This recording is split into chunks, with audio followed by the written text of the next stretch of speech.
Hello, my name is Yashua Ashmand and I'm from Sorena Study Limited in New Zealand. Today we are starting new series, Easy Ways for Migration to New Zealand. I want to welcome you to this new series. We have a senior immigration lawyer of New Zealand, Mr. Arunjeev Singh, with us, who will discuss briefly different categories of migration to New Zealand. I want to welcome Mr. Arunjeev Singh.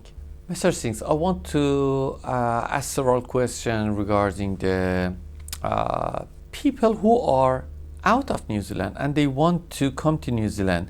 What are the options available for them if they want to come to New Zealand? Thank you, Yusha.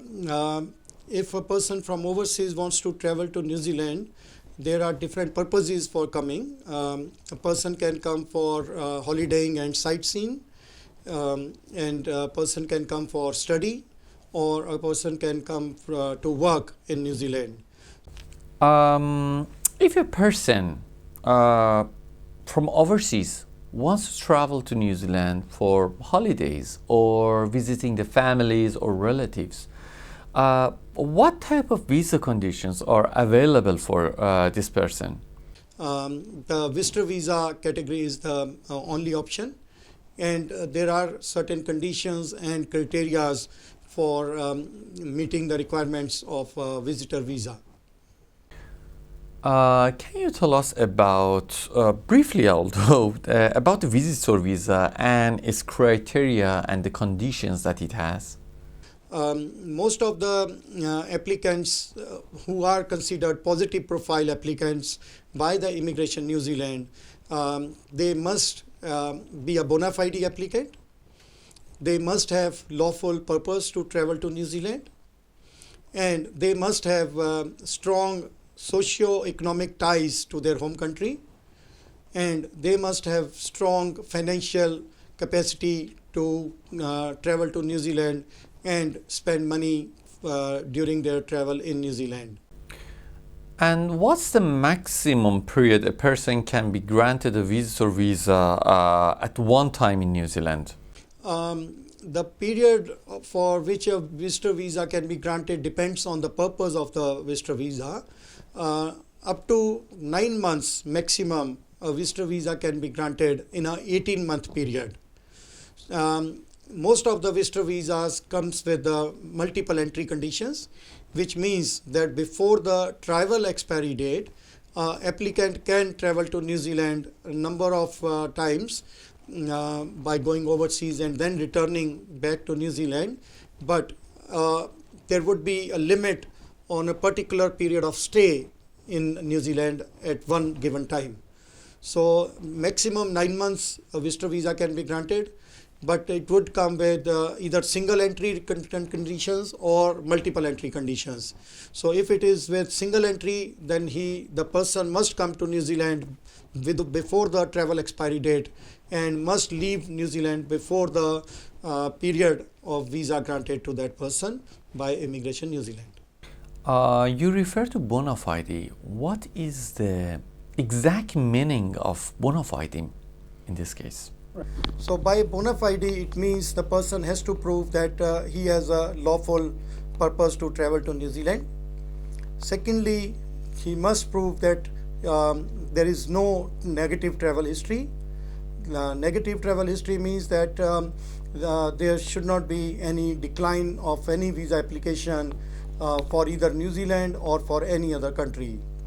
Thirdly, the applicant must prove that he has good character and there is no criminal conviction or criminal charges pending against him or her in their home country or in any other country. And lastly, they have strong commitments in their home country, which would convince the immigration officer that the applicant will go back to their home country before the expiry of their visitor visa. So these are the basic requirements or examples of being a bona fide applicant in New Zealand. What are the criteria of proving the strong financial situation in this case?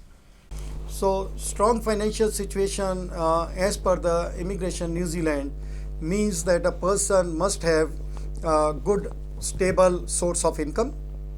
Either that person may be an employed person with having good income and must be working in that employment for a period of more than 1 or 2 years.